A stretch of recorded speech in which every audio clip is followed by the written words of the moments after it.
It's now time for Talkin' Boxing with Billy C. It began as a podcast, went live on the net, and transformed into a full-blown empire.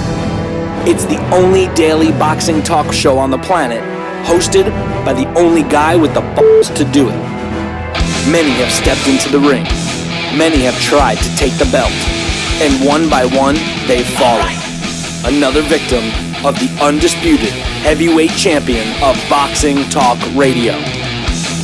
Talkin' Boxing with Billy C is on now.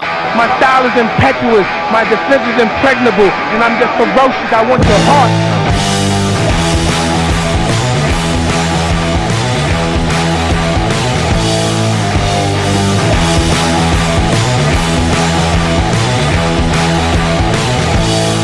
And we're coming to you live from the Billy C Studios in Lake George, New York. I'm Bill Calogero, and it's time for the Billy C Show. Good morning, good day, good evening, whenever you listen, whenever you're watching. I hope you're doing okay today. Today's show is being brought to us in part by Sal's Neighborhood Pizzeria and Italian Restaurant, located on St. Simon's Island in Georgia. Check out the website, www.salsneighborhoodpizzeria.com, or give my man a call, 912-268-2328, 912-268-2328. Find out why I go all the way to St. Simon's to get an authentic Italian meal. Today's show is also being brought to us in part by the Holiday Inn and all of their properties. My favorite, the Holiday Inn Resorts, and of course the Holiday Inn Express. So if you got to travel someplace in the U.S., make sure you rest your head at a Holiday Inn. Now, hey, I can get you a discount. That's right, we can get you a Billy C discount. Just go to our website, www.billycboxing.com, and click the Holiday Inn banner. It'll get you a discount, or you can call our toll-free number, 844-603-0364. 844-603-0364. And finally, today's show is being brought to us in part by, you guessed it, my book, Tom Molyneux, From Bondage to Baddest Man on the Planet, is available right now where all good books are sold. You can get a copy of this book by going to barnesandnoble.com or amazon.com. Find out why I'm so adamant about getting Tom Molyneux's story told. And, oh, by the way, if you want a signed copy, just visit BillyCBoxing.com and click on the book. Now, if you want more than one copy, we love you for that. Just drop me an email, Billy@TalkinBoxing. That's TalkinBoxing.com. And incidentally, that email address is good for having your questions, comments, concerns, opinions read live on the show. Plus, I'd like to hear from you. That's right. I'd like to hear from you. Wherever you're listening, if you got a minute, drop me an email, Billy@TalkinBoxing, TalkinBoxing.com. Let me know where you're listening. We're curious to know where you're watching or listening to this show, what television network you're catching us on, what radio station you're catching us on, if you're watching us on YouTube or listening through a podcast, whatever. It will be very helpful. So if you could take a minute and drop us an email, just let us know where you're watching or listening from. We'd appreciate it. And speaking of listening, I want to give a shout-out to a couple of our affiliates, WGIG in Brunswick, Georgia. Thanks for listening to us on the radio dial. And don't forget, my man George and the crew over at WSMN 1590 in Nashua. So we're pretty happy with all of our affiliates, but we kind of got a little close relationship with WGIG and WSMN. Coming up a little bit later on this show, we got Boxing Hall of Famer Larry Hazard scheduled to join us, and I got some questions for him concerning the fights from last week. We also got the blast from the past. Former light heavyweight contender James Scott. Alex will be talking to me and you about James Scott and why he was such a a figure that I tell you what, it's etched in my mind. He's etched in my mind, and he just passed away a couple weeks ago, so we'll be talking about him. I got some other boxing news to chat about. We got an email to read. But first, as been the case these last several weeks, we got an update. We got an update on the fight we all want to see. Nah, it's not Triple G against Canelo.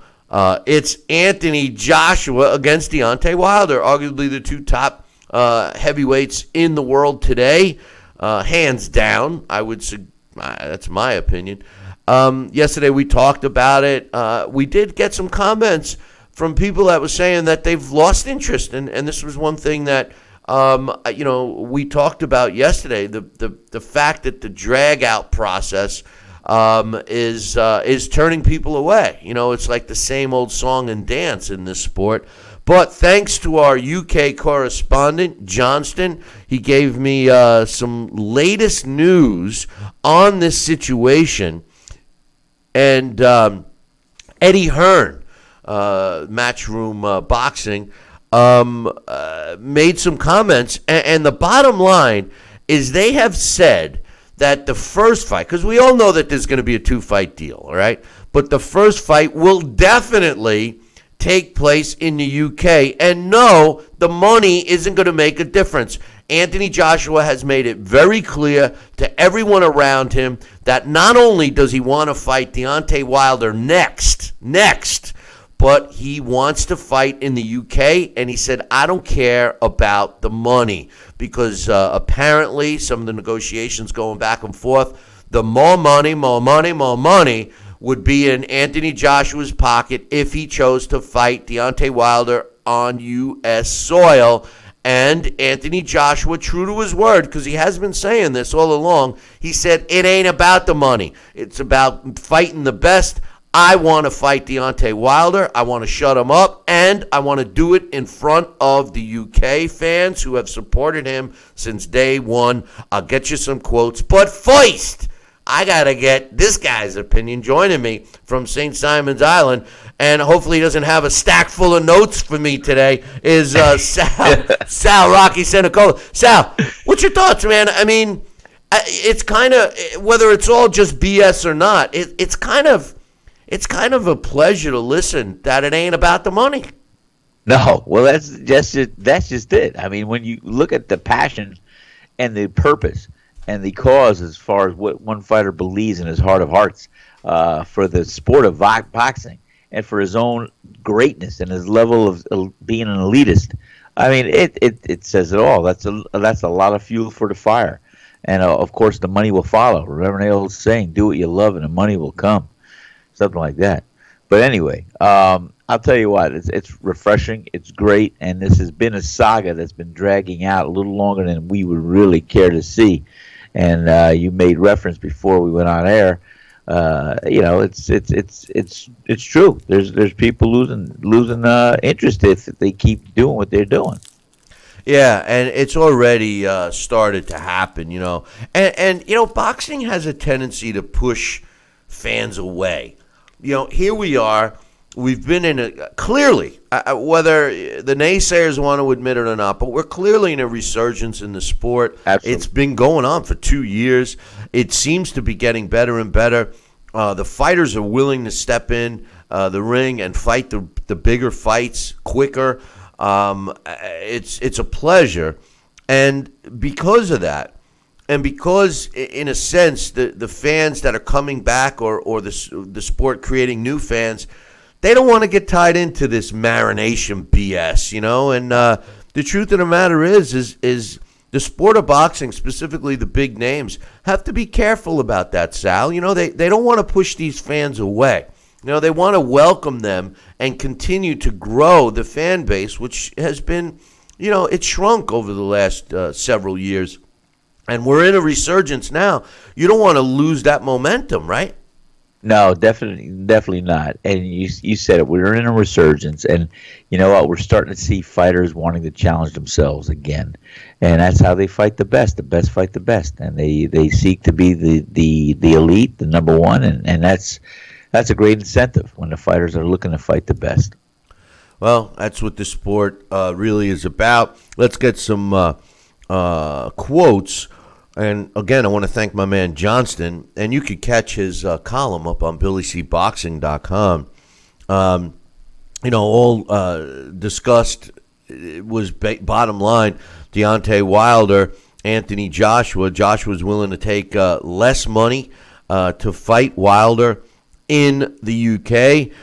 Hearn said, and I quote, he says, "One thing is absolutely certain. AJ wants to fight Wilder next. He's made that clear to all of us. He also feels that after talking to his trainer, Rob McCracken, who's also his manager, that this fight should and must be delivered in the UK. One, for the fans, and for two reasons. One, for the fans, and two, he feels that he's earned that right," which actually, Sal, we were talking about that yesterday. And I agree with that. Not only do I like these two reasons, and I have some more quotes, obviously, but not only do I like these two reasons that AJ is mentioning publicly, I like the fact that I agree with that he earned it. I mean, how Team Wilder could even suggest that the first fight be in the U.S., I thought was kind of ridiculous. Well, I think that there has to be a meeting of the minds and ink to paper. And, yeah, I could definitely see Joshua wanting and desiring and having it go in his favor to have the first fight in the UK. And I don't have a hard time with that at all. And I think that Deontay Wilder should rise to the occasion, go in there like a thief in the night and say, "Hey, I'm gonna nothing disrespectful on that level. Just go in there, rip it apart, go in there and do the best he can, and come away as he intends to be a victor." And that's how you do it. You just rise to the occasion. You're in another man's backyard, and you just disclose and dispose and do what you got to do to win. And that's the mentality mindset. I'm not saying that's exactly what's going to happen, but I think that the first fight in the UK could be definitely valid, and should be a good thing for Joshua to want to continue to pursue. Just like it could be also a good thing here in the United States, the first fight. But I think it's natural, we were talking about it, to see the first fight in the UK. I don't think that the fight, honestly, with the exception of the money that allegedly is being offered from Team Wilder, I think that was the only reason that the first fight could have been in the U.S. Every other thing points to the first fight being in the U.K. I mean, I agree with AJ that he's definitely earned it. If you want to do a belt count, he's got more belts, which, we all hate that term, but it's true. And the other thing is he's a bigger name. And the fact that he wants to repay his fan base, that's important, not only to the fan base, but to the sport. That's the one knock that I've had on, big fighters in the past, big draw fighters, pay-per-view type fighters, whatever. They don't respect their fans that basically gave them the lifestyle that they live right now, and it seems that Anthony Joshua does recognize that and respects it. The rest of the quotes from Eddie Hearn says, although there have been talks that are continuing ongoing with Alexander Povetkin's team, because he's our mandatory opponent for the WBA version of the titles, if it's not Wilder, it'll most certainly be Povetkin, which will be our next fight, which is also a tough fight. We'll see how the conversations go, but I'd say we've got another 3 weeks to go. So in other words, they're going to drag this out 3 weeks. And I've said all along, personally, I think that the Povetkin fight is actually a tougher fight for Anthony Joshua because he seems to have trouble fighting the shorter guys. Eddie Hearn went on to say, a lot of it depends on Wilder's attitude towards it all.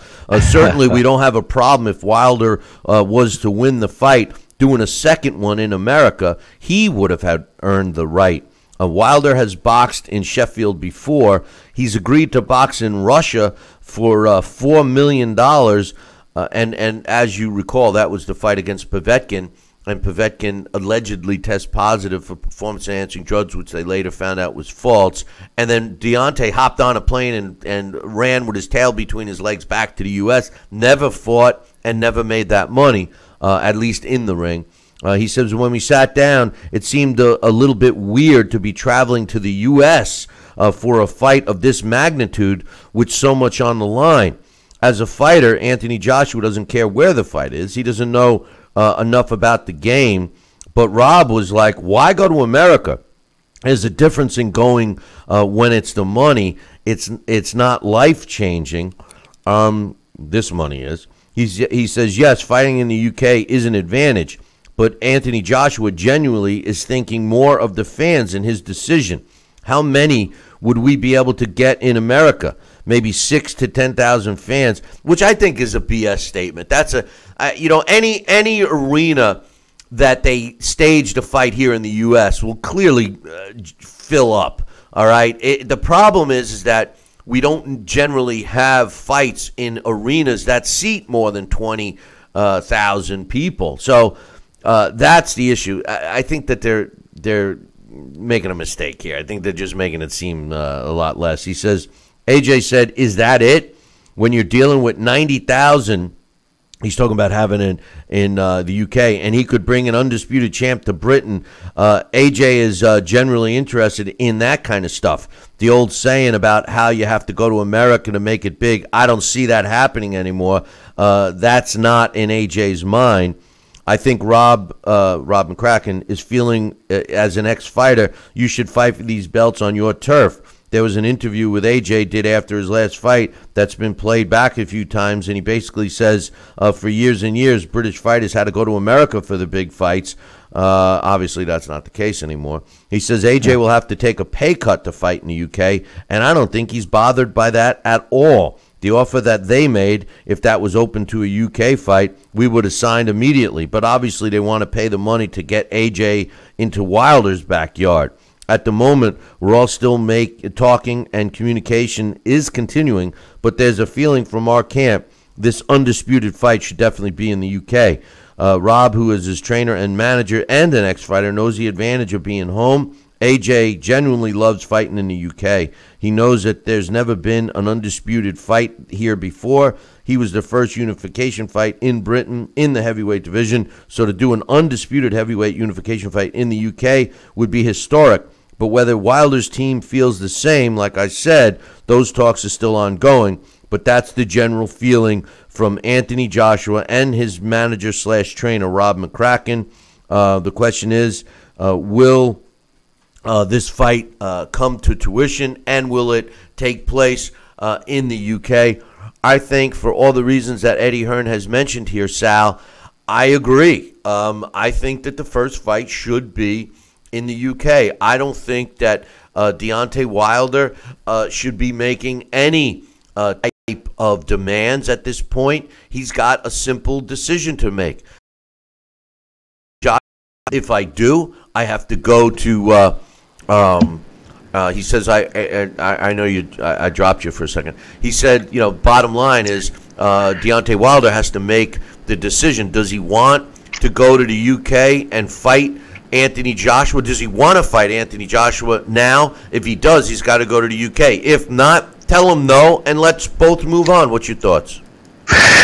Well, I think, like I said, if the two fighters want to fight each other, truly fight each other, everything else is secondary. And getting in the ring should be the paramount goal that these two guys should have. And could you validate a reason why they could bring it to the United States? Well, you could rationalize and spit it any way you want it. But, I'm sure Anthony Joshua, as much as he has claimed in the past that he'd love to fight in the U.S., I feel for this fight, he'll probably feel like a jinx if it does, and because it may not go his way. Who knows? But the bottom line is, it does make a little more sense And you could, like I said, this fight will be a winner no matter where it is. They could meet in the middle of the ocean on a cruise liner, and hey, that's an idea. And have a ring built on a boat in between. But the bottom line is, I think it's natural to have it in the UK.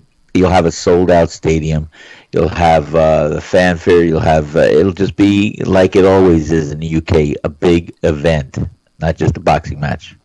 You know, I had said, and once again, I want to thank our UK correspondent for getting us the breaking news here. It's not on any other site. I'm sure it will be during the show. But the truth of the matter is I think that this fight, the magnitude of this fight, and we've been talking about this and beating this fight to death, Sal. We really have. I mean, let's be real.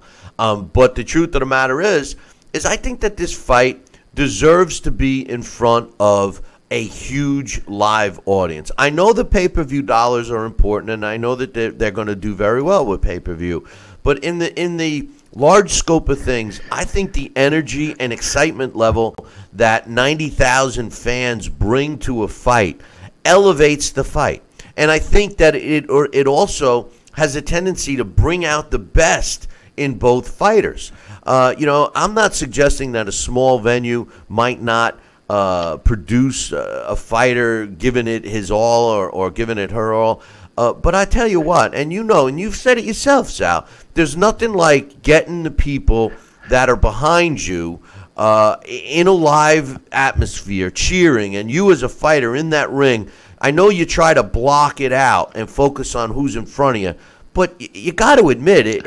It's there, and you got to admit that it gets your juices going. I see you. Sal's already smiling because he's going, you're damn right, I want to make a comeback right now. Where's that 45-year-old? Yeah, exactly. Yeah, well, too bad you're, 15 years older than him? But anyway, go ahead. What's your thoughts on that? It's a number. If you can count me out, you can count my age. That's right. But I mean, don't you think that it means that it brings a different it does. atmosphere? It's a whole. Let me tell you something. You were so right on there. When I would fight, and I'd have either 300 or 400 people from Bergen County, New Jersey, showing up in Atlantic City on 3 buses. I mean, come on, and I hear them in the Sands Casino or the Convention Center or wherever venue I was fighting in. It's electrifying, and you do not want to let your fans down, and you're going to give it your all. And who's in the crowd there rooting for you. I mean, the same thing. You sell out Ice World or Totowa or some other stadium or some other venue, and you have a great fan support. It always feels good. Hey, same thing. And then when I fight a contender in his hometown, when I had to go to the old Daisy Theater for Robert Choo Choo Dixon. It was a 10-round war, main event. It was a great fight. And I had nobody. I had Don Turner in my corner. I had I think it was Don Turner, J.J. Johnson, and Johnny Torres in my corner. And my uncle also came along for the fight. He was my only fan there. And I heard everybody in the stadium, and that fed my fire too, saying, "Send the Yankee home in a box," and all this stuff, and rooting and booing me and everything else. Well, that got my juices going too, because the ultimate thing is I just love to fight, but yes, it does make a difference when you have a fanfare, you have that energy, you have the atmosphere electrifying you and respecting you and being there to support you. Yeah, come on. It's like, hey, when I say it's we, and it's funny, but it does feel like you have a lot of people that you're going to fight for and with, and not just for yourself. Hey, listen, we're going to take a short break, and when we come back, I got another reason why this fight should be in the UK and why Anthony Joshua is more of a common name in the sport than Deontay Wilder, unfortunately for Deontay, and it's coming from an email. So don't go nowhere. Billy C will be right back.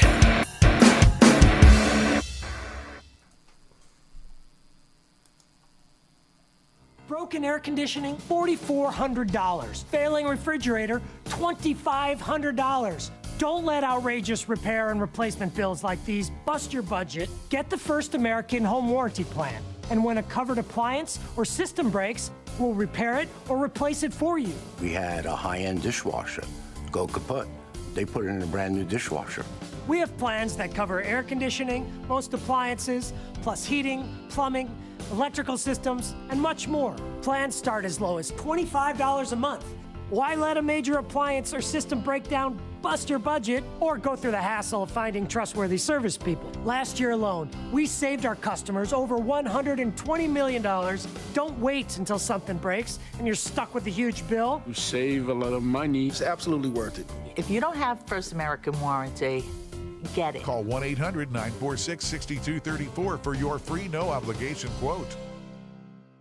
Need relief from backaches and stiffness in your hips or down your legs? Then you need Dr. Ho's Back Relief Belt. The innovative technology works to support and decompress your spine. And now it's covered by Medicare. Every patient with back pain should be wearing this belt. Nothing gave me instant relief except for the Dr. Ho belt.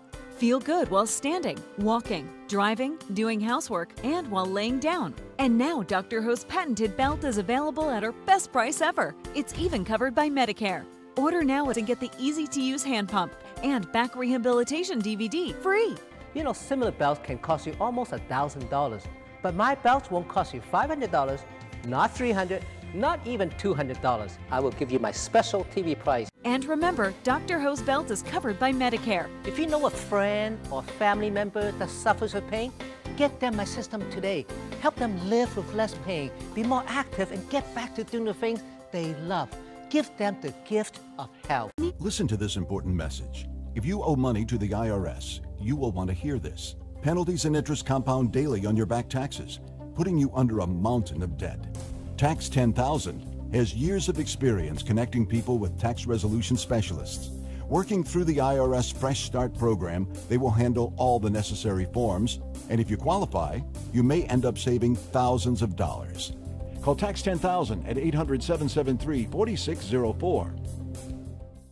Are you currently on Medicare? In other words, do you carry the red, white, and blue Medicare card? If so, are you suffering from chronic back pain? If you answered yes, you may be eligible for a pain-relieving back brace covered by Medicare at little to no cost, shipped directly to your home for free. These medical-grade back braces are ideal for lower back pain, arthritis, spinal disorders, and other chronic back problems. Will you qualify for a medical-grade back brace? Call Back Brace America at 1-800-290-8300.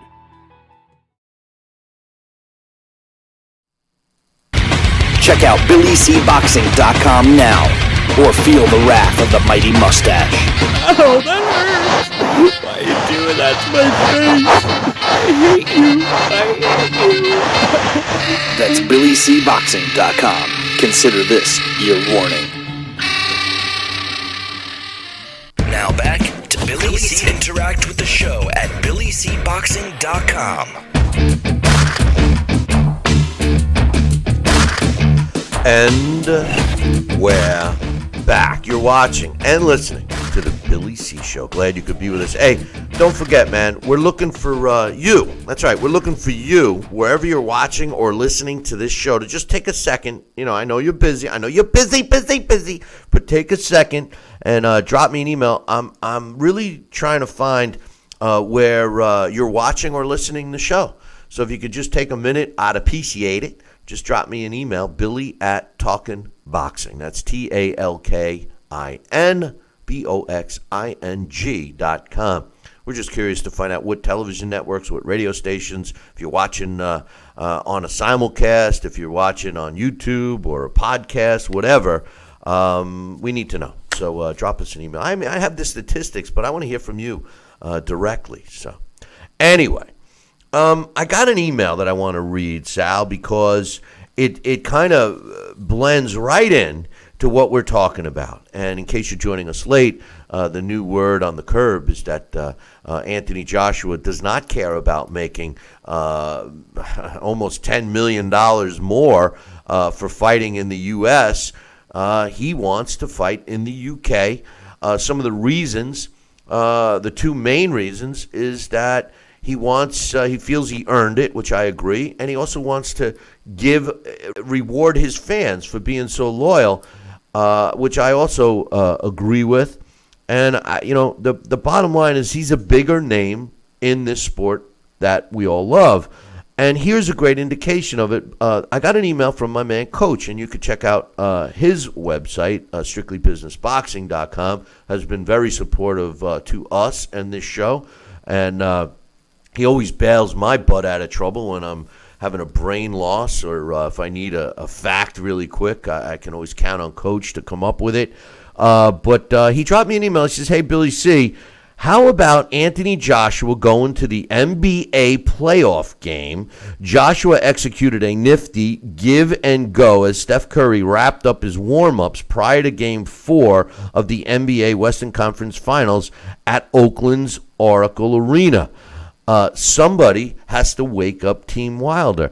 Now, the point here is that, and I wish somebody should have woke up Steph Curry, too, because his team, the Clippers, right, lost. So it was the Clippers, right? Yeah, I'm pretty sure. I'm not a huge basketball guy, but in any event, they lost to Houston, I believe. But they definitely lost to Houston. I know that. Here's the thing, Sal. Here's Anthony Joshua in California, by the way, and he's attending an NBA game, and he obviously, if Coach saw it, he's getting TV time, and it just goes to show you that he's a more popular boxing figure than Deontay Wilder, who's a U.S. guy. Not only is Deontay Wilder a U.S. fighter, he's a heavyweight champion. And when you say things because you're forced, like Deontay Wilder is, to promote himself. I'm going to kill somebody. I want to kill somebody in the ring. What happens is sponsors and potential advertisers and supporters, they stay away, man. They distance themselves from you. Look what happened with Mike Tyson and Pepsi after he's like, I want to eat your children's. We better get away from this guy. We need to get kids safe. Yeah, we need to get away from this guy. And here we got Anthony Joshua's got all these sponsorship deals, and he's sitting in here, and he's in L.A. He's getting cheering and everything else. And Deontay Wilder has been he's doing his best impression of a mime lately because he hasn't said anything. What's your thoughts? Well, my thoughts. I think that again, Team Wilder has disappointed me and I'm sure Deontay because this guy should be president. He should be throwing out the first pitch to a Yankee game or something else like that. I mean, this is the magnitude of his presence. It should be known, and especially here in the United States. There's a game or a Yankee game. Have him show up at a sporting event. Have him do what Anthony Joshua was doing. Anthony Joshua was trying to gain some fans, a good base here too. And you sow the seeds. You make the rounds. You do what you got to do. I mean, he should have a whole itinerary, especially if he's idle right now. What else is he doing? He could be flying and showing up and doing whatever he's got to do. He could be doing commercials. He could be doing a lot of things. He's got to have, the management team and agents behind him to make this happen. Well, so he is a household name. I mean, that's it. I mean, he's a heavyweight champion of the world, one of the belts. Okay, and to be out there and to have your name in the press and to have your name and face being able to be identified and recognized, is a big thing, I think. And I think that'll help, just build the momentum and popularity and everything else going forward. Well, nobody's going to want you to even throw out a first pitch if the last words that came out of your mouth that were publicized was you want to kill someone in the ring. I mean, I'm telling you right now, it just seems that the fans that are so supportive of Deontay Wilder, and I hate to say it, but it's true, that they're into that, that thug mentality. They like that gangster stuff, and it seems, I will say this, and it's true. The truth of the matter is a lot of people, when they're young, they fall into that type of stuff, so to speak, those kinds of crowds, etc. But most of them, as they age and as they, become part of the workforce and more entrenched in society and also maybe raising a family, they realize that, that's not the smart approach. And they cool out a little. I mean, we've all been a little wild when we're young.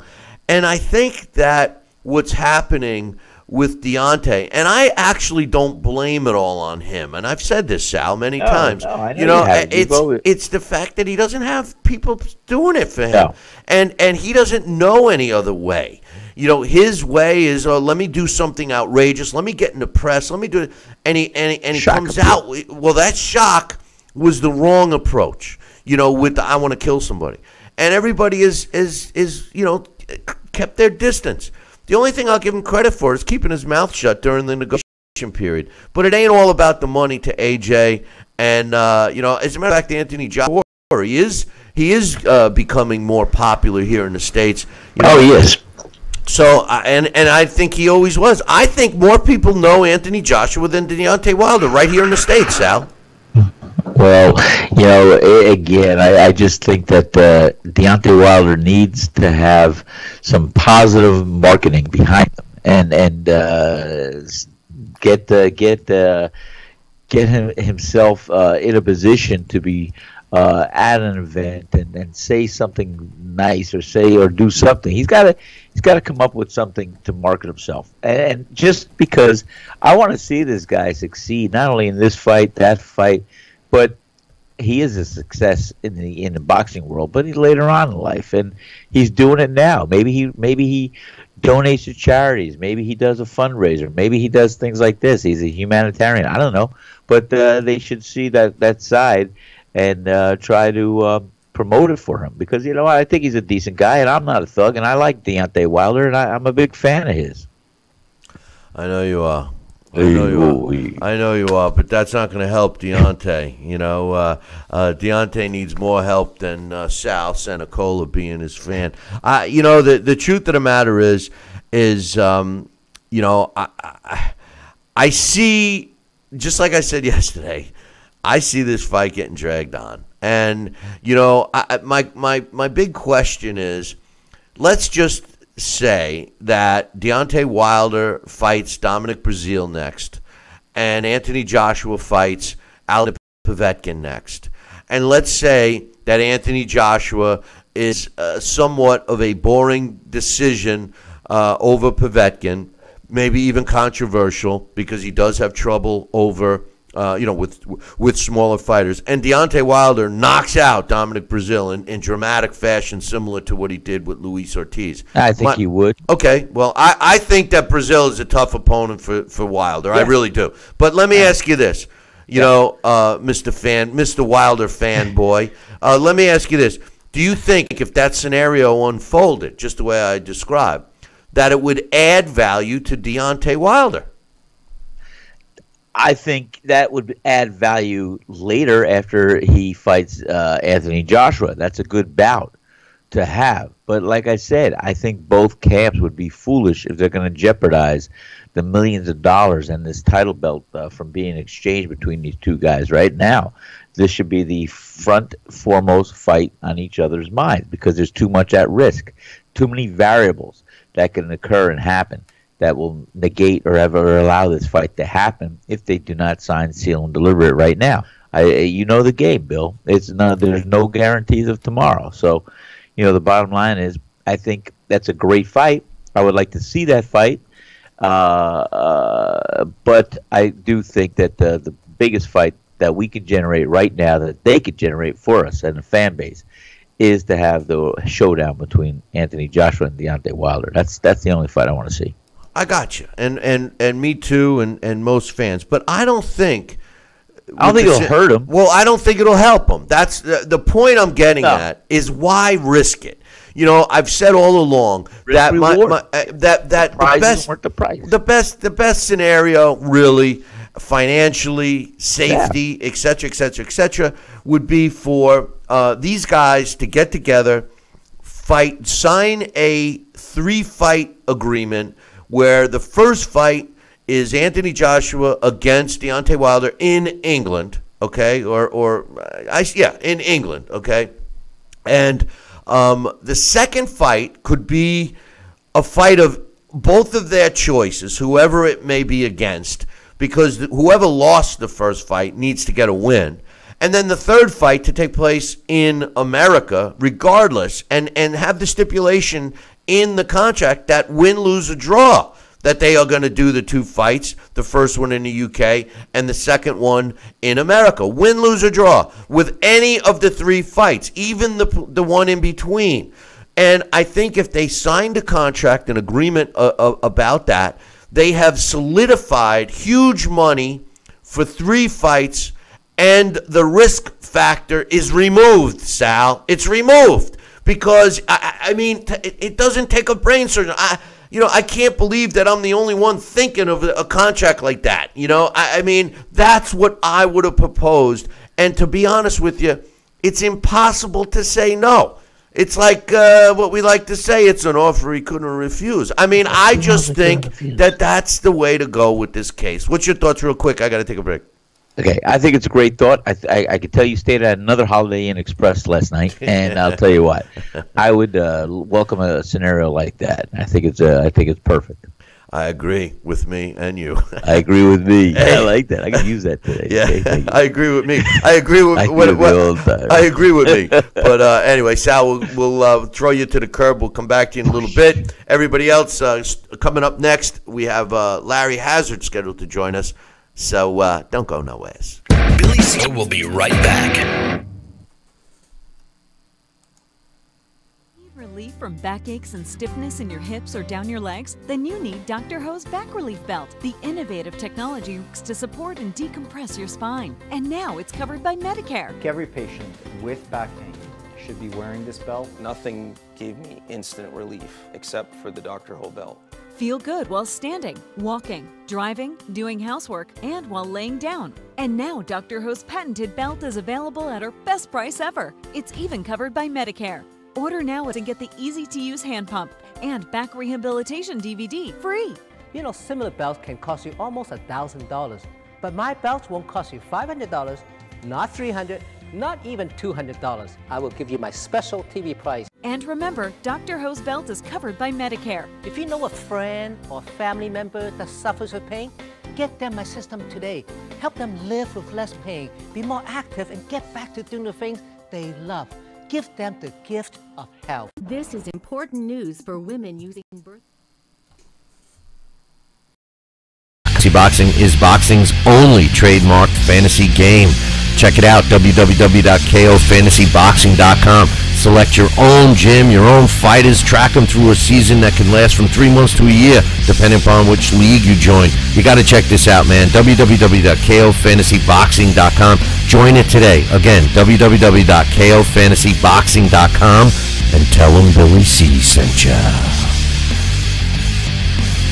The one, the only, Don King. Makes me feel good, Billy, to have you, the #1 show in the country, talking boxing with Billy. So I invite each and every American that's listening to this great show to tune in, because we want you to be there with Billy and me. Now back to Talking Boxing with Billy C., the only radio host man enough to take a punch from Mike Tyson. Wait a minute, man. Hold on there. Jeremy, man, I need you to take this one, all right? Wait, what? No way. I can't do this. Need I remind you I'm Billy C., damn it? Now put on that mustache and get in there. Hey, look at me. I'm Billy C. Crap.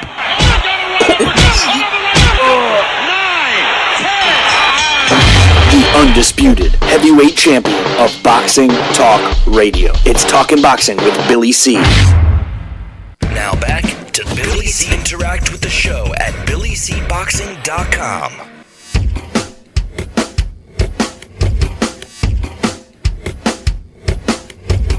And we're back. You're watching and listening to the Billy C. Show. Glad you could be with us. And joining us right now, the New Jersey Boxing Commissioner and Boxing Hall of Famer, my man Larry Hazard. Good morning, Larry. Hey, good morning. How you doing? Man? Good, man. I'm doing good today. let's get right into it. Let's talk about the Adonis Stevenson Badu Jack fight. First and foremost, I loved the fight, or at least the second half of the fight.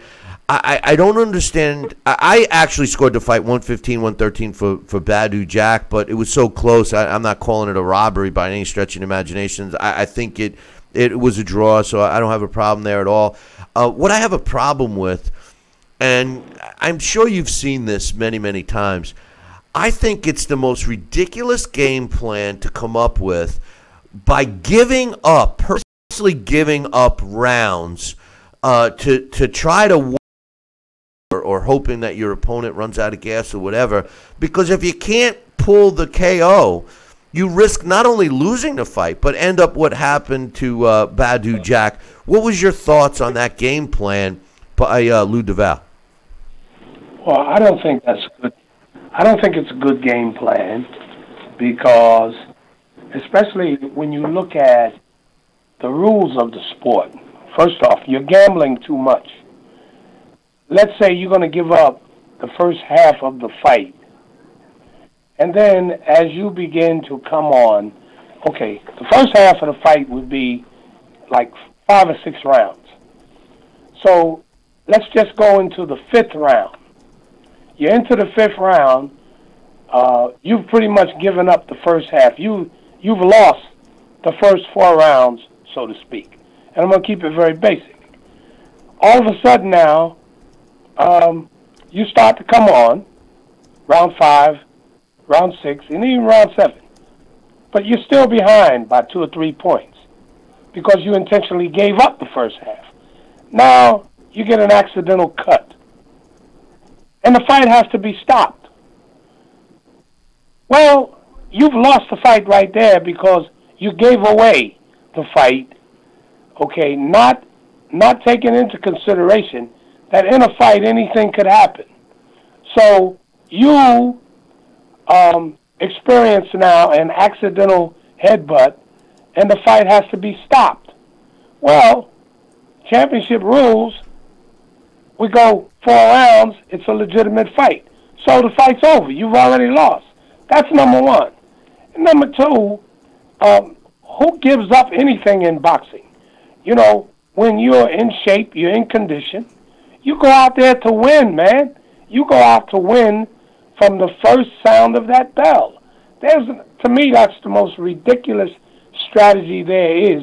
You don't give up anything in a fight. You know, that's like, okay, we're going to sacrifice the what? You just don't sacrifice. You don't do that. Boxing is war, man. You know, you go out round 1, you want to win every round, and you should be in condition to go the championship distance. So if your opponent takes you 12, takes you the distance, so be it. That's what it's all about. But I think that's the worst.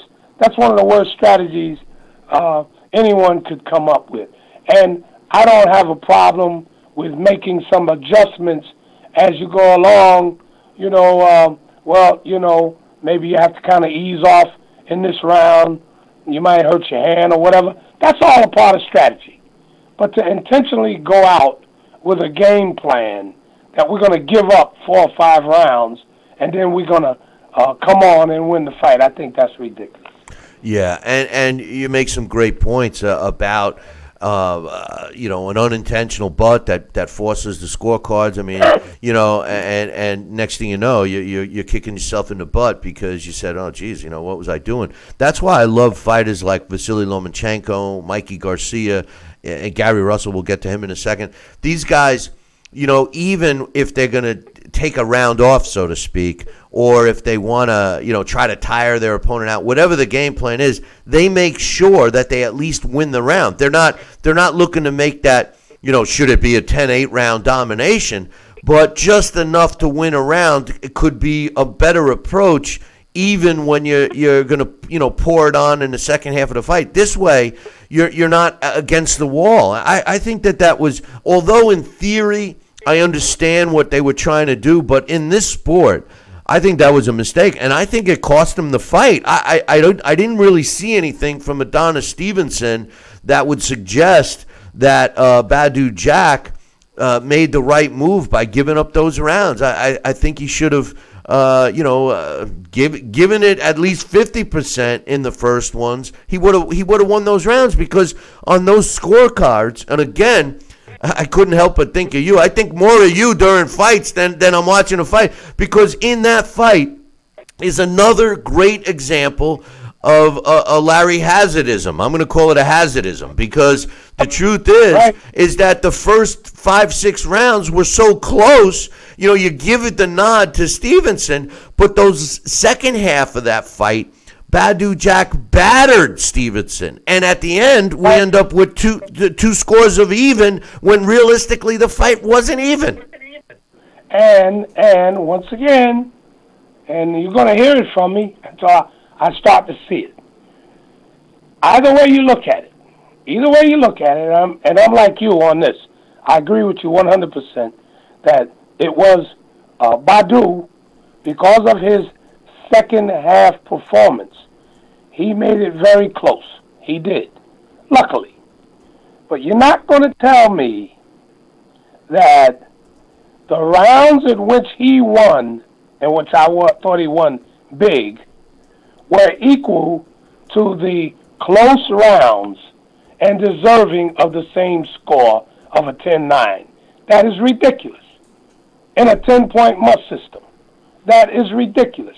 You're going to tell me that not one or possibly two of those Badu rounds, because he had the big rounds. The big rounds were Badu's rounds, okay? And you're not going to tell me that at least one or two of those rounds could not have been 10-8 without a knockdown. And you know what else really galls me? I'm going to tell you what really galls me. If you're going to have people doing a job, then they should be well-versed in what they're doing, okay? Now, I got a lot of respect for Steve Farhood, who has never been a judge, by the way, who's never gone through the rudiments or seminars and learning about real judging. He misled the public by telling the public, well, the round has to be 10-9 without a knockdown.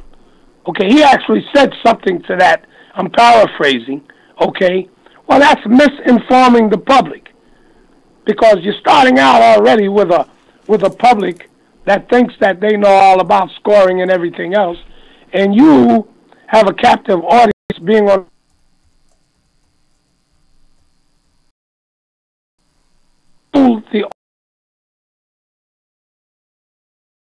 teach the fans about what the judges are looking for. Teach them about the rudiments of scoring the fight, and make sure that you give them the right information. You don't have to knock your opponent down in order to earn a 10-8 score. That is totally a fabrication. That is totally not true. And for him to say that, I think is very misleading. And once again, I'm back, and I'm going to keep preaching it. You got a 10-point must system, from 10 down to 1. Okay, why do judges constantly? You cannot tell me that every single one of those rounds were identical for the winner. Okay? You know it, and I know it. It's not true. But you know what judges do? They keep the fight close. And it's a disservice to the fighters. They keep the fight close because they know that the final rounds are the rounds that are always more vivid in the minds of the fan. And the fighter who wins the early rounds, people forget about that. And so they don't score properly. They keep it 10-9, 10-9, keep it close. And as they get towards what we call those championship rounds, those last 3 or 4 rounds, now they start to open it up a little bit. And so if the decision comes out, a close decision, it's more palatable for the fans, and they don't get criticized. Okay? If you can't stand the heat get the hell out of the kitchen.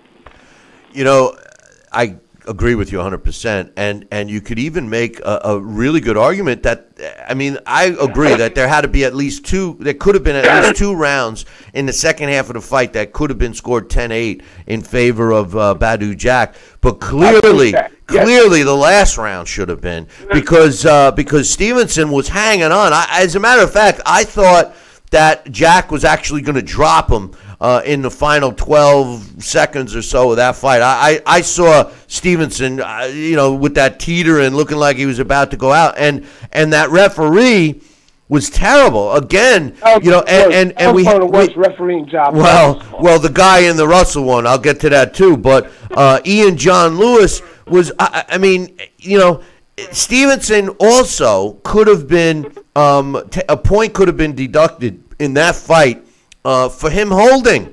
He was holding nonstop. As a matter of fact, his corner was instructing him to hold. Don't let him get off. Don't let him throw punches. They knew that he was out of gas. And then every time Badu tried to work inside, here comes the ref. I know. And the other thing was I only thought that Badu Jack threw 1, maybe 2 punches that strayed below the belt. I saw several beautiful body shots on the belt, and Ian John Lewis was warning him for low blows, even forced the corner to say no more body shots. I didn't want to risk losing a point, but referees should not dictate how a fight goes, and I thought that it was clear bias on Ian John Lewis's part, and a guy who normally never goes against the grain with stuff like that in Al Bernstein. He was saying it on the broadcast. So, what was your thoughts? Why do you think he got hit? Why do you think you forgot? No, the referee got punched. I know. Okay, because he's get the heck out the way, man. People want to see the fight. They don't want to see the referee. Let me ask you, would you have said something if this was on your turf after that fight? Would you have said something to Ian John Lewis, says, hey, you ever do that again, you're never going to ref? Or would you have challenged him on that? Well, I probably would have waited and sent him a nice letter. I try to be professional about it. And I would have pointed out to him, because it's about learning and it's about teaching. So I don't want to criticize. I try not to criticize any official unless it's constructive. Okay? Now, if they want to challenge what I'm saying, then I'm prepared to debate the issue, because I think I know what I know.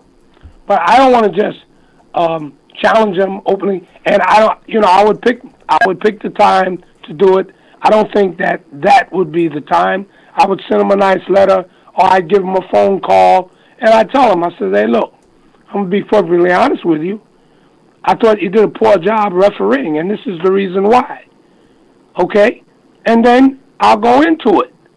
But I'm not gonna pat anybody on the back, oh, great job, when it wasn't. That's bullshit. Okay? Because they're gonna walk away feeling that they did a great job when they didn't. So I think you're doing them a disservice. But be constructive. You don't have to tell them, oh, you did a rotten job, and then walk away. No. You tell them, I'm not pleased with the job that you did, and this is what I think you should do to improve. Okay? And I feel very confident doing that, because I did it for so many years. Okay? And I've had it done to me. And I thought that made me better. It made me better, and I appreciated it.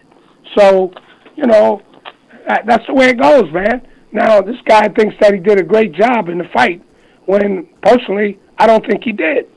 And he did a disservice. He did a disservice to Badu Jack, because I had Badu Jack winning that fight. And I was, man, I don't have long hair, but I was pulling my nubs out every time he jumps in there. When he had Stevenson tired, I actually thought he was going to stop him. I thought he was going to hit him with a good shot, either a body shot or he was going to catch him with an uppercut, because he was trying to get in close. And every time he got in close, here comes the referee. I said, well, he's taking the fight away from him. Yeah, he's taking his fight. He's taking what he was trying to do away. But the fight that I enjoyed a hell of a lot was the Gary Russell Jr. against JoJo Diaz fight. Man, was I impressed with Russell. I've always liked Gary Russell Jr. However, I did actually pick JoJo Diaz because I thought that he was going to be too big and strong for Russell. And Russell, you know, he's been protected pretty well. But, man, did he impress me. He was clearly the smaller guy. He took some hellacious body shots from JoJo Diaz, and yet he maintained his punch output, his movement, that blazing speed kills. What was your thoughts on his performance? Well, I agree with you 100%, but I thought that Russell would win. But you know what my knock on Russell is? My knock on Russell is that I think he would be a much greater fighter or a much better fighter if he fought more often. Right. You don't see the guy. You know, here's a diamond that nobody wants to let shine. This guy is very talented, okay? He seems to be well conditioned, you know, when he fights. You know, I don't see him, you know, he doesn't dog it, okay? And he knows his way around the ring. But I think that if they fought him a little bit more, well, we don't see him, what, once or twice? I don't even know if you see him. Does he fight twice a year? Once a year. You almost forget about that he's around. But I thought I agree with you 100%, man. It was a very entertaining fight, and I like Russell, you know. But I thought he was going to win it, okay. But Diaz made it very, you know, he made it entertaining. He made it rather close, and Russell came out on top because of his skills and his ring savvy and his superb conditioning. What about that referee, Chavone, whatever? I've never liked that referee. He just and he was very biased. He was slapping around Gary Russell during that fight. I mean, you know, he seemed like he was you know, warning Russell a lot. And I don't know. I thought it was very. I didn't like the job of on those two main fights of the weekend. I thought the refereeing was terrible in both. What was your thoughts on the referee job that Chavone did? Well, I thought that Chevalier was trying to, you know, I thought he was being a little aggressive with the warnings, and you know, I think he was just trying to do too good a job. Okay, but he's not a bad referee. I've seen him several times. You know, he just had an off night also, but he wasn't as bad as the other guy, in my opinion. You know, the thing is I've always said a referee should not have he shouldn't be a fan of either fighter, at least during the fight. And a lot of times you notice an obvious bias, you know, and you know, between the refereeing and the judging. I mean, we got to tighten that up because that's where the controversies start. And when you see crazy scorecards, that's when people start talking, you know, robberies or corruption, et cetera, et cetera. Yes.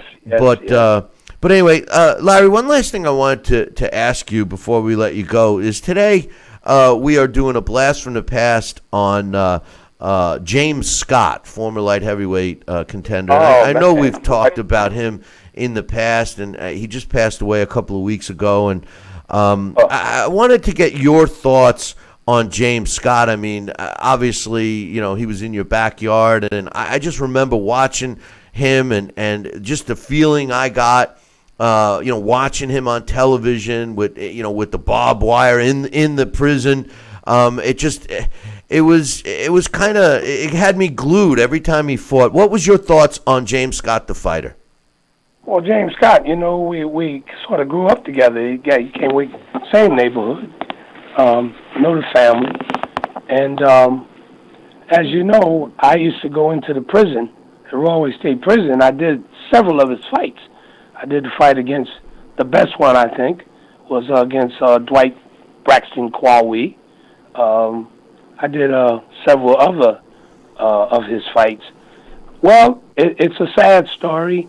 Here's a guy who certainly, I believe, could have been a top contender at the time when he was fighting in the prison.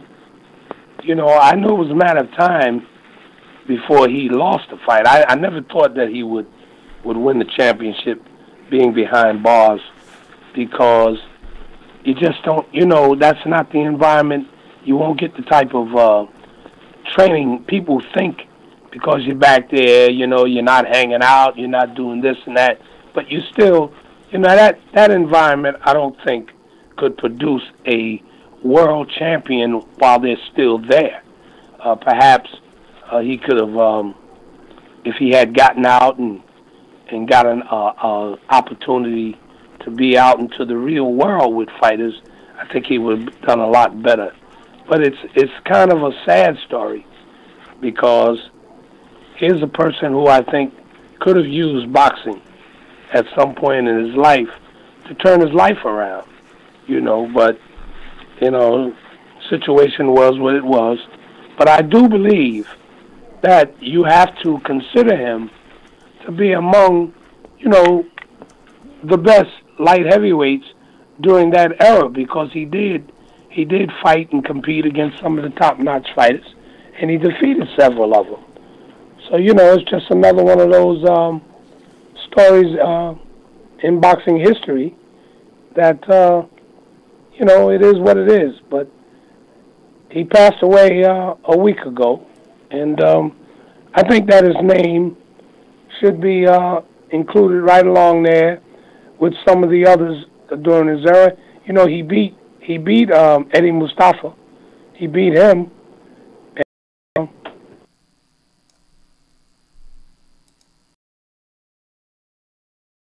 about it on James Scott, Yeah, it was a shame, the course that he chose, but was an exciting fighter. And then once he did lose, that was basically the end. They didn't give him any more. And one quick question. Do they still have, during his time, and I'm jumping the gun because we'll be talking about this in the next segment, but they used to have like prison champions and actual, fights all the time. Do they still do that in the prison system, or has, the prisons become so violent that they don't promote even, any kind of organized, boxing, fighting, whatever? Well, they don't do it anymore in New Jersey.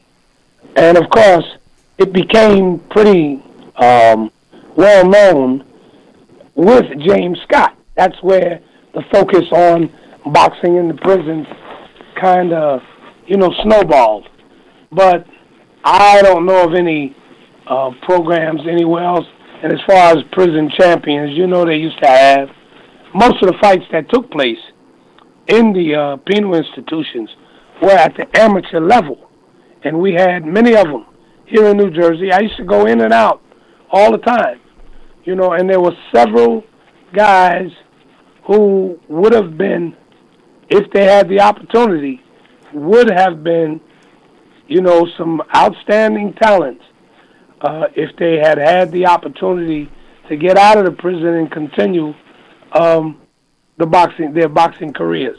But what happened, the politics start to come in to a lot of that, especially when the television, you start showing it on television, there's all kinds of politics that start to come out of that. But as far as boxing is concerned, if you had a program, if those programs, would continue in the prisons, I think that, you could get some real talents coming out of there if they could, have the opportunity to continue once they came out. So right now, there's no more boxing activities here in New Jersey unless it's somewhere else. I haven't heard of anywhere else, really. No, I think they don't do it anymore. It's always been a positive. The Catholic churches used to have the boxing classes, and you used to. There's a lot of great, all-time great fighters that basically reformed school or looking at jail or whatever, and took up boxing for disciplinary reasons, and those are the positive side. But obviously everyone looks at the negatives. But Hey, listen, Larry. What's that? It would be a great idea. Wouldn't it be a great idea if they, at some point, brought boxing into the interscholastic sports, in the school system? They always offer that excuse about insurance. My gosh, they got football, where kids are, the chances of CTE and all of that, other brain injuries. Boxing in many ways is much safer. A much safer competition than football. It's statistically proven that it's safer. I went through this whole thing a couple of years ago with the stats suggesting, real quickly, boxing. I got to take a break here, Larry. But boxing, you're taught to avoid the punch. In football, you're launching yourself. But with today's school, it is making a comeback on a collegiate level. But in today's school, the parents are to blame because it's a participation. Everybody gets a trophy. Why does this one get a game ball and my kid didn't? How come my kid's on the bench? He's there to have fun, and the coach is like, "We're here to win," But you can't just be all fun and games in boxing. And mom and dad thinks they have the wrong approach because they never did it. It's the same problem I have with the television execs who make the decisions whether they're going to take the fight on or not, and they don't even know boxing. Boxing needs boxing people to run it, Larry, just like all the other sports. It's the only sport that all you need is a couple of bucks and you're in. You know that. But in any event, hey, listen, enjoy the long weekend, and we'll look forward to you next week, brother. Okay, Billy. All right, take care. Okay. That's my man Larry Hazard giving us his thoughts. Before I take a quick break here, I want to give a shout-out. We have a super chat from my man Matt, and Matt says Triple G Canelo rematch is going to be announced next week. We'll see. We'll see what happens. I hope they do fight, to be honest. But we will take a short break, and when we come back, Alex Papali and I will be doing our blast from the past. Don't go anywhere. I'll be back in 2. Billy C will be right back. Part of the Billy C Boxing Network. Snacking has never been this exciting. At Graze.com, we combine wholesome ingredients with the flavors we all love to create over 100 exciting snacks. Like these. We'd love to send you a Graze sampler box for free. Just go to Graze.com, enter the code ENJOY36, and we'll mail your free box to your home or office. Join thousands of Grazers already in love with our exciting snacks. So come to Graze.com for your first box free. Need relief from backaches and stiffness in your hips or down your legs? Then you need Dr. Ho's Back Relief Belt. The innovative technology works to support and decompress your spine. And now it's covered by Medicare. Every patient with back pain should be wearing this belt. Nothing gave me instant relief except for the Dr. Ho belt. Feel good while standing, walking, driving, doing housework, and while laying down. And now Dr. Ho's patented belt is available at our best price ever. It's even covered by Medicare. Order now and get the easy-to-use hand pump and back rehabilitation DVD free. Similar belts can cost you almost $1,000, but my belts won't cost you $500, not $300, not even $200. I will give you my special TV price. And remember, Dr. Ho's belt is covered by Medicare. If you know a friend or family member that suffers with pain, get them my system today. Help them live with less pain, be more active, and get back to doing the things they love. Give them the gift of health. Listen to this important message. If you owe money to the IRS, you will want to hear this. Penalties and interest compound daily on your back taxes, putting you under a mountain of debt. Tax 10,000 has years of experience connecting people with tax resolution specialists.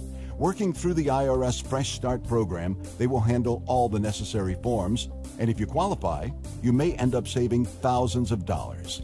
Call Tax 10,000 at 800-773-4604. Endless pools are an incredible alternative to traditional pools, making it easy and inexpensive to swim at home. Exercise year-round against a smooth current set to your desired pace and temperature. With our new underwater treadmill, you can walk or run without stressing your joints. Endless pools are simple to install and even simpler to maintain. The water stays crystal clear with almost no chlorine. Call for your free idea kit and experience the freedom of swimming at home.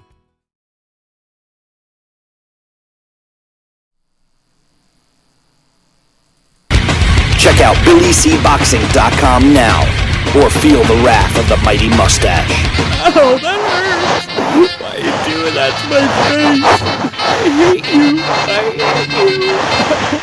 That's BillyCBoxing.com. Consider this your warning. Now back to Talking Boxing with Billy C. He may not have an Excellence in Broadcasting award, but the night's still young. And he's got martinis. So you never know what may be by morning. It's Talking Boxing with Billy C. Talking Boxing with Billy C. Now back to Billy C. Interact with the show at BillyCBoxing.com.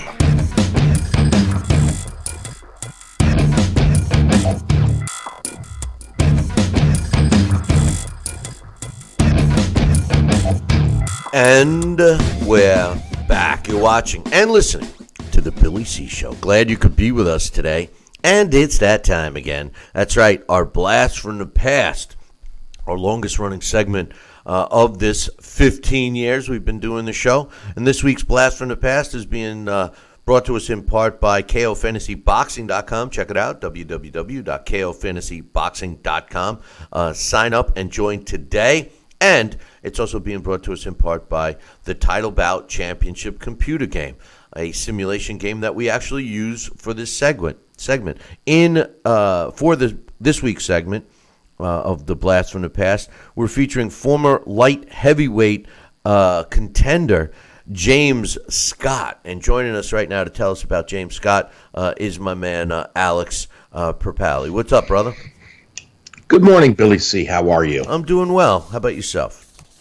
I'm doing well. I'm doing very well. I was hoping to get a little more light behind me there to light up that nice poster of Floyd Mayweather for you, but I got a couple of bulbs out.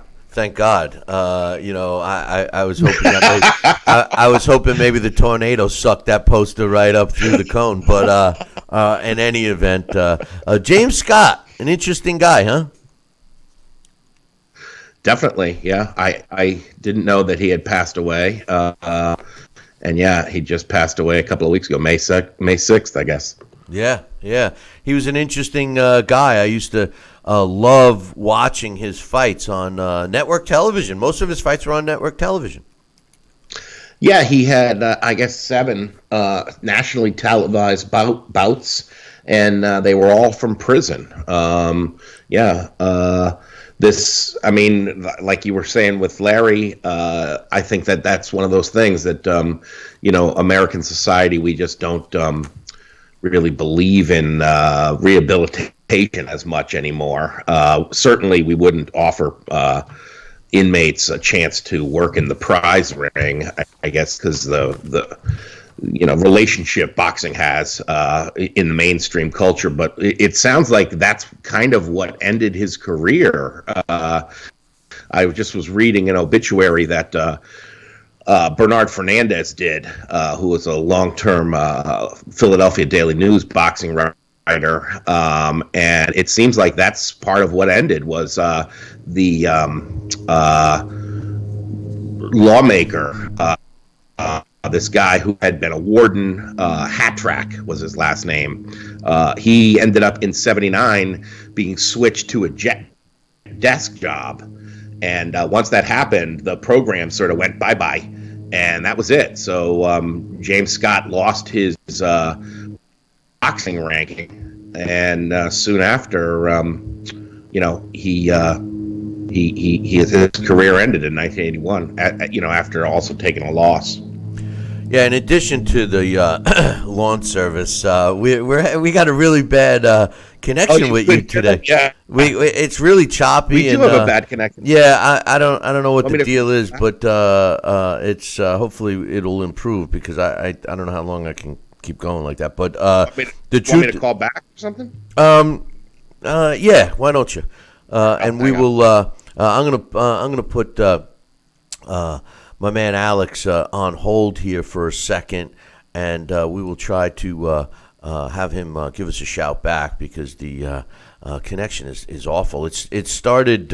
Larry was a little choppy himself, but with the video feed and stuff, Alex is coming over awful. But in any event, we apologize for that. But James Scott, like I was saying to Larry earlier, I remember this guy. I remember just being glued to the set. He was an intimidating looking guy. The fact that you saw some prisoners in the background and the barbed wire, and they would set the ring right up in the center of the prison. It gave this feel. It was just a scary feel. And the truth of the matter is he had some great wins against top-notch fighters. I mean, Eddie Mustafa Muhammad in 1978, he won a 12-round decision. That was a huge fight. That's actually what kept his whole thing going from the televised side, right, Alex? Yeah, that was the fight that was on HBO. That got him international notoriety. It really propelled him into the upper echelon of 175-pound division. And at the time, I mean, that light heavyweight was full of just a bunch of brutes. They were really a whole bunch of good light heavyweights at that time. You had Eddie Mustafa Muhammad, at the time was Eddie Gregory. You had Dwight Braxton, who became Dwight Muhammad Qawi. You had a young guy named Michael Spinks. You had Matthew Saad Muhammad, Jerry Martin, and Yaqui Lopez. These guys were all badasses, and James Scott was among them. James Scott, he was 6 feet. I don't think we did the particulars here. He was born October 17th, 1947.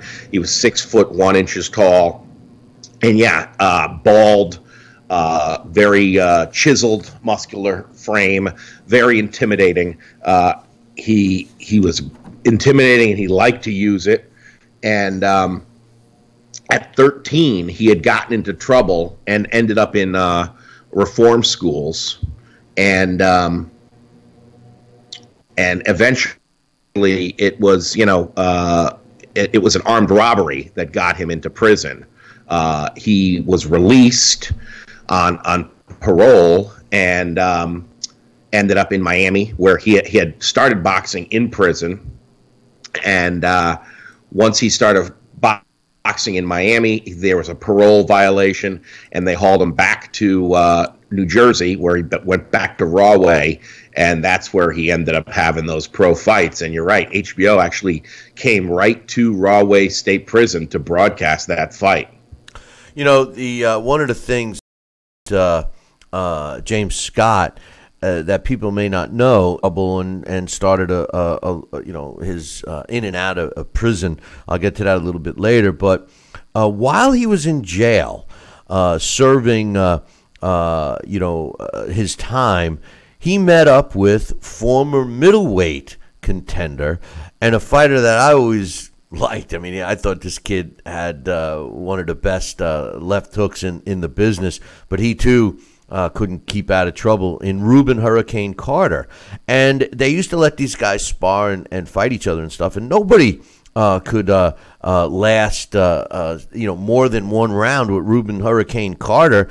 And not only did James Scott last one, he lasted three, and apparently he was only one of two or three other prisoners that ever were able to last 3 rounds with Reuben Hurricane Carter, and that actually got him into the sport. So he was kind of self-taught with the help of Carter. So, I mean, here's a guy that really didn't even have an amateur background and was successful way beyond what the expectations must have been.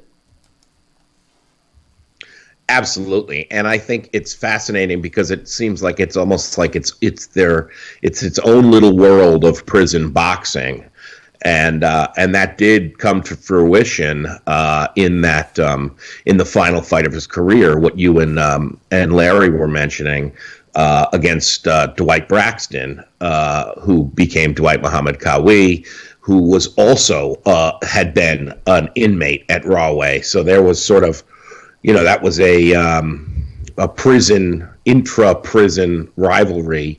The guy who had gone off, left prison, become a professional boxer, was coming back.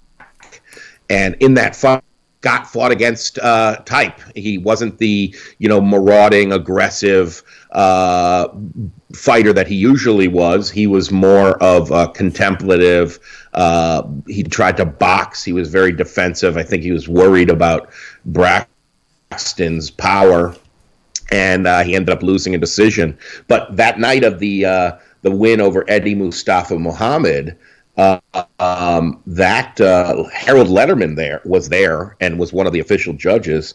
And Harold Letterman later talked to Bernard Fernandez, and he called James Scott one of the greatest 175-pounders I've ever seen in my life. That night, I guess he just looked incredible and really did hand Eddie Gregory quite a beating. He had some big wins over some, like you mentioned, some top contenders of the time. Eddie Mustafa Muhammad really put him on the map. But Richie Cates was a 35-4 fighter that he stopped in the 10th and final round. Bunny Johnson was a talented fighter. He fought him, stopped him in 7 of 10. Bunny had a record of 52-11-1. He also fought Ennio Cormetti, who was 30 wins, 4 losses, and 3 draws. I mean, all these guys that he fought from the prison, with the exception of one, were all rated fighters. Jimmy Celestine, Yaki Lopez, I believe Yaki Lopez is a Hall of Famer. Jerry Martin, he lost to. David Lee Royster is the only easy fight, I think, that he was handed in the prison. David Lee Royster went in with a 500 record, 15-15, with a couple of draws. And then his last fight, Dwight Muhammad Quayi. So, he didn't have easy fights in prison. And, I think he was doing better than they thought, and then they were wondering, geez, what's going to happen if this guy gets a legitimate title shot? And, I guess that was a concern, but at the time the ratings were good, and it was what it was, right? Yeah, I mean, I think that it was interesting because, you can see on YouTube, you see some of the broadcasts that were from, regular network TV, and they went into the prison, and they talk about that aspect as like, we're on location today from a strange location. So there was that added drama. But yeah, I mean, that's where the whole idea behind it was another form of trying to find inmates a job for after their prison career. So not only was that possible as a prize fighter themselves, but the people, everybody was inmates. The people who worked the corner were inmates. The people who carried the spit bucket were inmates. So, there was potential careers there and jobs, not just the fighter himself. There was other jobs that were, you got some sort of live training for. And yeah, that whole mentality really has gone away. Now, the only thing we like to see our inmates do is either just be locked up or maybe by the side of the road picking up garbage. But that idea of, rehabilitation programs, that doesn't really get a lot of mileage these days politically. You don't hear many people pushing those kind of things, and that's sort of what this was. Well, there's a big difference today.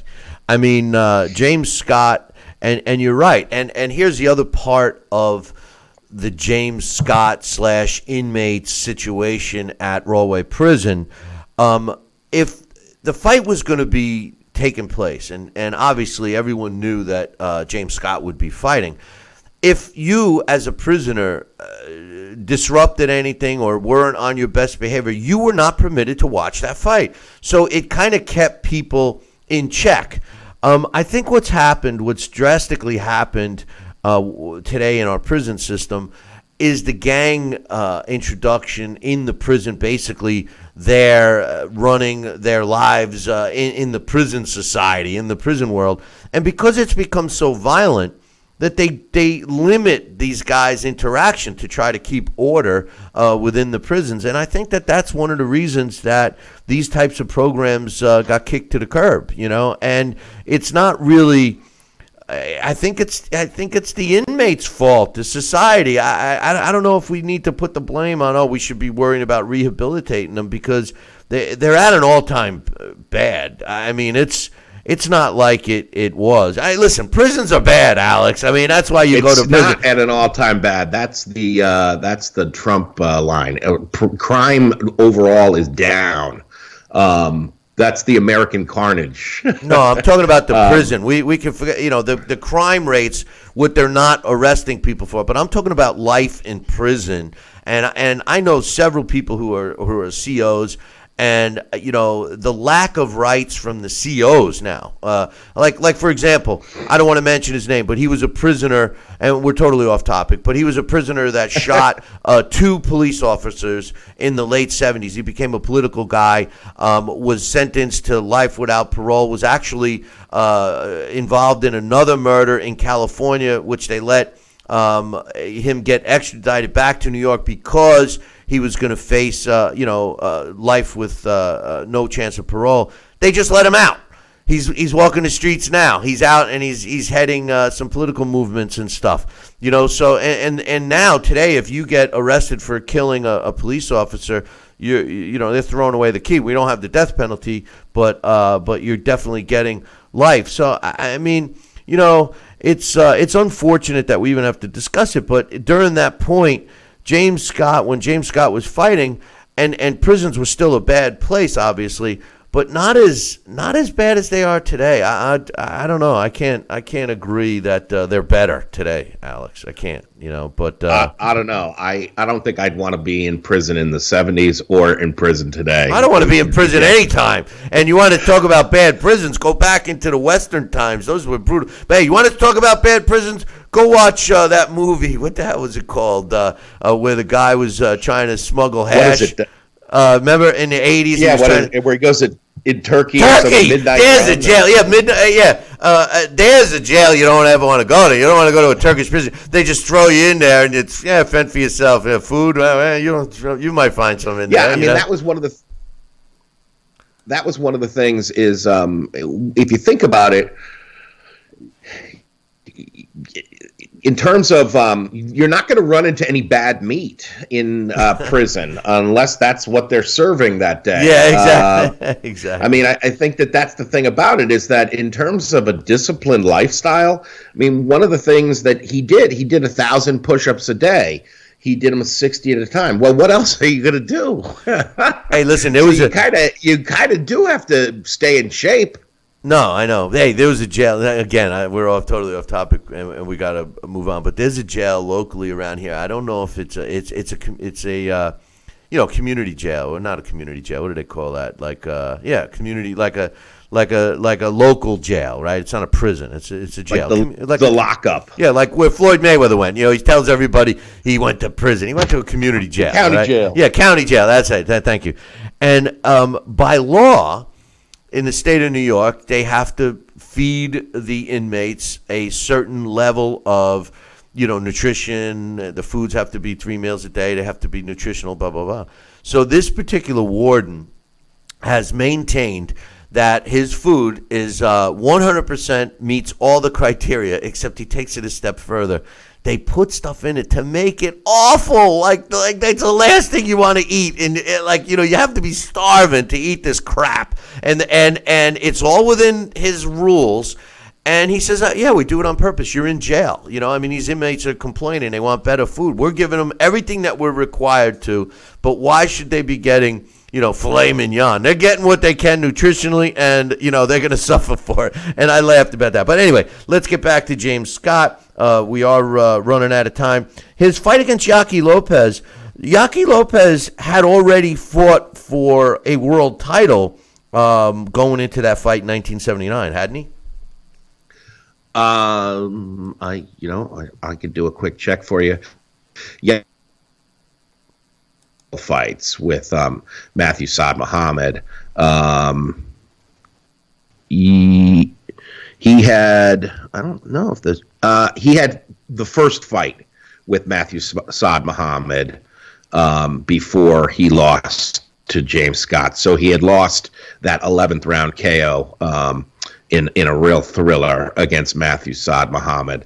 And it was their rematch. Actually, that was the fight of the year. But yeah, that's what I mean by this was a time when there were really dangerous light heavyweights all lurking around, because Scott was among them. But yeah, I mean, I think if anything, I would say the prison probably hurt him, not only in terms of just personally his lifestyle, but you can't get fights as easily if you gotta, you're sort of forcing the location.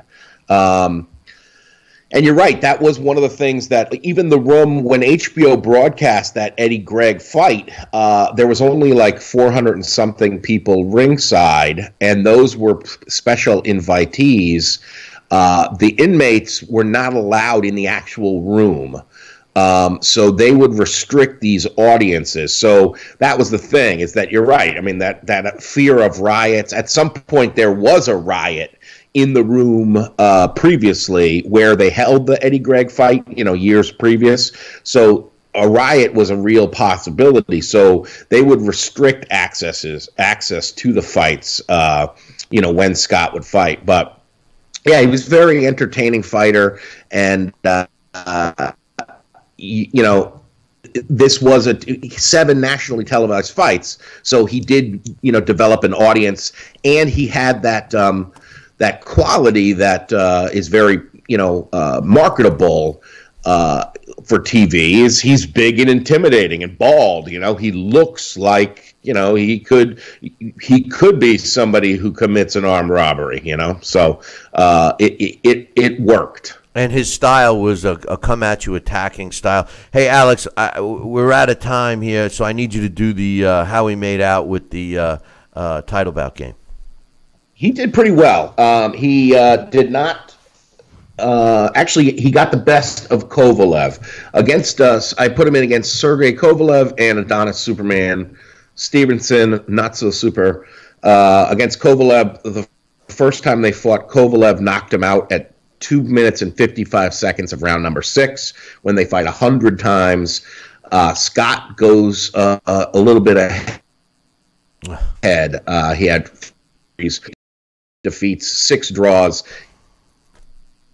Alex, yeah, I didn't get any of that. Right.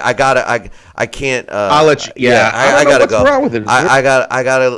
I don't mean to cut my man off, but the radio stations are not gonna like that. But anyway, according to Alex, he did well with the title bout. We'll get that next time. But James Scott, an attacking style. He was a former top 10 light heavyweight contender. He was inducted into the New Jersey Boxing Hall of Fame in 2012. He served a total of 36 years in prison. It was over half of his life he spent behind bars. And like we talked about earlier, 11 of his total 22 professional fights were from prison. He had a record of 9 wins and 2 losses from those prison fights. 7 of the 11 prison-based fights were on television. He had a career record of 19 wins, 10 coming by knockout. He lost 2, was never stopped, and he did have 1 draw. One thing I want to mention here real quickly is that early in his career, this guy was not coddled. I talk about all the time about fighters of today that are overprotected and coddled, etc., etc. In his 4th professional fight, he fought a fighter, Baby Boy Raleigh, who had a record of 30 wins, 9 losses, and 4 draws. In his 4th pro fight, he fought him and knocked him out in 8 rounds of a scheduled 10-round fight. And he also fought a ranked fighter in his 6th professional fight, Ray Anderson, who went into that fight with a 34-11-2 record. So James Scott did not have an easy go at it in the ring, and he certainly didn't have an easy go with it outside the ring in prison. He recently died. We talked about that. He died on May 8th at 70 years old. He was suffering from dementia. We were very close to having James Scott on this show last year. As a matter of fact, he was not in a condition to come on, and his brother and I spoke several times with us attempting to have him come on and talk about James Scott. They are working on a movie for him, a book for him. There's several things that they are working on. If you've never seen him fight, punch him up. Very exciting fighter. Unfortunately, took the wrong path most of his life. But today's blast from the past, James Scott. I'm going to take a short break, and when I come back, I'm scheduled to have my man Sal Rocky Senacola join us again. So don't go anywhere. Billy C will be right back. Part of the Billy C Boxing Network. Listen to this important message. If you owe money to the IRS, you will want to hear this. Penalties and interest compound daily on your back taxes, putting you under a mountain of debt. Tax 10,000 has years of experience connecting people with tax resolution specialists. Working through the IRS Fresh Start program, they will handle all the necessary forms, and if you qualify, you may end up saving thousands of dollars. Call Tax 10,000 at 800-773-4604. Need relief from backaches and stiffness in your hips or down your legs? Then you need Dr. Ho's Back Relief Belt. The innovative technology works to support and decompress your spine. And now it's covered by Medicare. Every patient with back pain should be wearing this belt. Nothing gave me instant relief except for the Dr. Ho belt. Feel good while standing, walking, driving, doing housework, and while laying down. And now Dr. Ho's patented belt is available at our best price ever. It's even covered by Medicare. Order now and get the easy-to-use hand pump and back rehabilitation DVD free. You know, similar belts can cost you almost $1,000, but my belts won't cost you $500, not $300, not even $200. I will give you my special TV price. And remember, Dr. Ho's belt is covered by Medicare. If you know a friend or family member that suffers with pain, get them my system today. Help them live with less pain, be more active, and get back to doing the things they love. Give them the gift of health. Broken air conditioning, $4,400. Check out BillyCBoxing.com now, or feel the wrath of the mighty mustache. Oh, that hurts! Why are you doing that to my face? I hate you. That's BillyCBoxing.com. Consider this your warning. Now back to Billy C. Interact with the show at BillyCBoxing.com. And we're back. You're watching and listening to the Billy C. Show. Glad you could be with us. And don't forget, I'd like to hear from you. That's right, from you. Whoever's watching, whoever's listening, I want to hear from you. Wherever you're listening to this show, how you're listening, how you're watching, whether it's on a television network, whether it's on a radio dial, whether it's on YouTube or the internet or a podcast, take a minute and do me a favor. Drop us an email, billy@talkinboxing, TALKINBOXING.com, and let me know how you're getting the show. We're curious to know where you guys are. And we might even, I might even give out a random prize to somebody. So if that's what's going to get you to invest a couple of minutes, do it, and then I'll pick somebody and give out something. But joining me again is my man Sal Rocky Senacola, and hopefully we don't lose you here, Sal. But a couple of things I wanted to talk to you about as we wrap up here. First and foremost, we talked a little about it during the first thing I wanted to mention is we were talking about jail and fighters fighting out of jail. Well, Celestino Caballero was a former two-time world champion. He was incarcerated for 5 years due to drug trafficking as soon as he retired a couple of years ago. He's been in jail for 2 years. They just let him out to perform community service for the rest of his sentence. What's your thoughts on prisoners fighting, in organized fights? Not that the Pelichin Caballero is, but what's your thoughts on that? Are you for it? Do you think they should do that or what? I really have to give it a good thought here, and I'll tell you why. Because I remember, growing up and seeing, and while I was boxing myself, seeing James Scott fight on TV.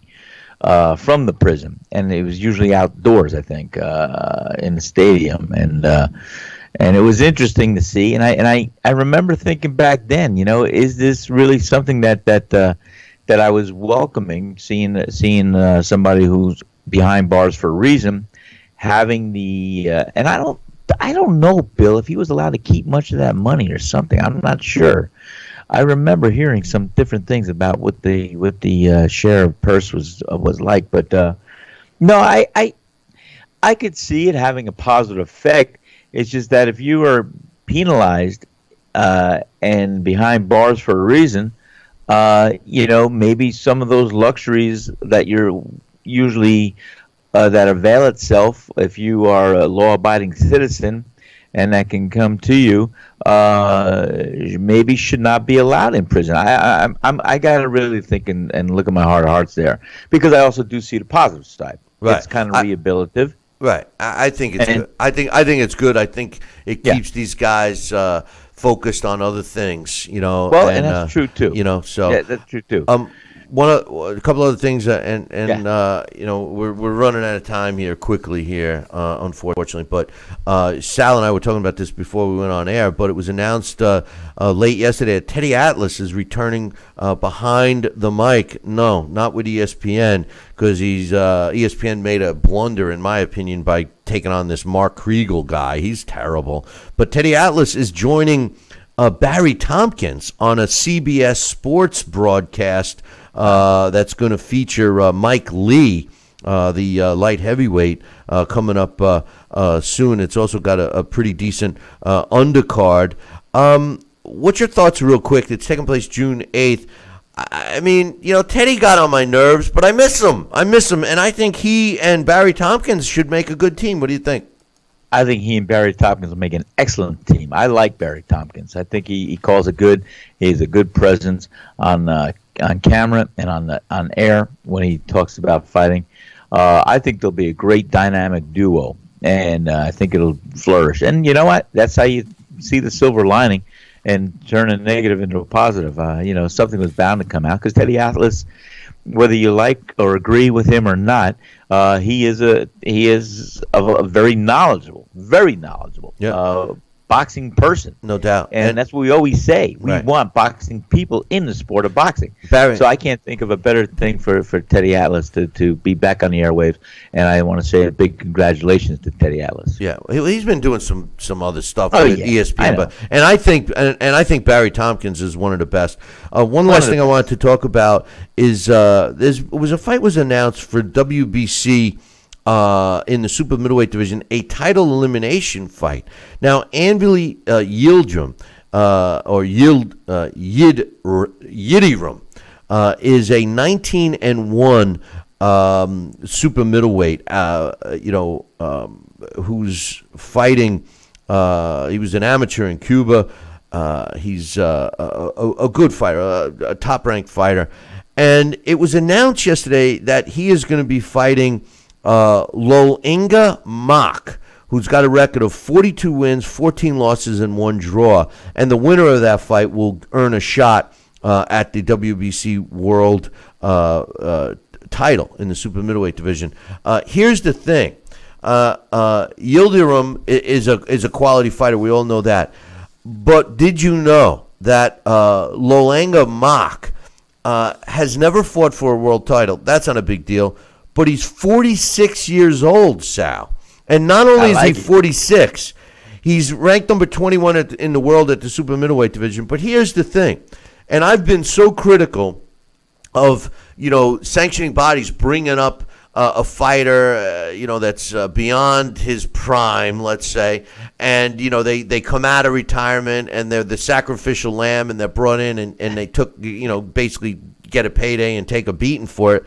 But Mak, he's been a pro for 27 years, but his last 11 fights, Sal, going all the way back to 2015, and that was following his last loss, which was against Eric Sokolin in 2013. He's rattled off 11 wins in a row against good opposition. He's got wins over Luke Blackledge and Dmitry Chodunov, Jorge Silva, to name a few. I mean, what's your thoughts about a guy who's, advanced in years, but has been proven that he's good? I mean, this is a typical guy who has earned his shot, Sal. Well, I love it. I mean, that's what we always say. You got to climb the rings of the ladder, and what better way than to fight good opposition? And if you could do that at 25 or 45 or 46, my hat's off to you. You deserve it. You've earned it. And so I'm very excited to hear about this, and I'd like to follow him a little closer and see what he does to elongate and continue this path of success. I think it's great. Yeah, no, I'm with you. I'm not really supportive of these kinds of fights, but when you're looking at a guy that's been active and he's been successful against top opposition, you can't deny him. Bill. Yeah, you can't deny him. The same words. Just so you know, if you've never heard of Mock, and I got to be honest, I wasn't familiar with him. He's been a pro for 27 years. His first pro fight took place in 1991. He's had some successful wins in the past, like 2005 over Charles Brewer, stopped him. He also beat Lorenzo Diacomo back in 2010. He fought some big names that he came up short. In 2003 as a cruiserweight. Now, this guy's a super middleweight. As a cruiserweight, he fought the fraud, David Hay, and was stopped. In 2004, Mario Vite, which was a top fighter at light heavyweight, he went to full distance and lost the decision. He also lost a decision at super middleweight to Lucien Boutte, and he lost in 2006. And in 2009, he lost a decision to Gabriel Campillo as a super middleweight. So he's been in there tough. Never fought for a world title. So, I mean, it's hard not to root for a 46-year-old fighter who's been getting the job done in his last 5 years, winning 11 times against good opposition. So good luck to Mock. But absolutely, good luck. Let's move to our trivia question. No, I'm not going to ask the trivia question because I didn't get a winner, so I'm not going to tell you guys the answer. I'm going to recycle it. But today's It's Too Early for a Trivia Question is actually a question that I've given you guys the answer to. It wasn't an official trivia question, but it is today. And if you're the first one to email me the correct answer, Billy@TalkinBoxing, that's TalkinBoxing.com, you'll win your very own copy of the Title Bout Championship computer game. Here's the question, boys and girls and children of all ages. Who is the only fighter in history to beat a former world heavyweight champion in his pro debut?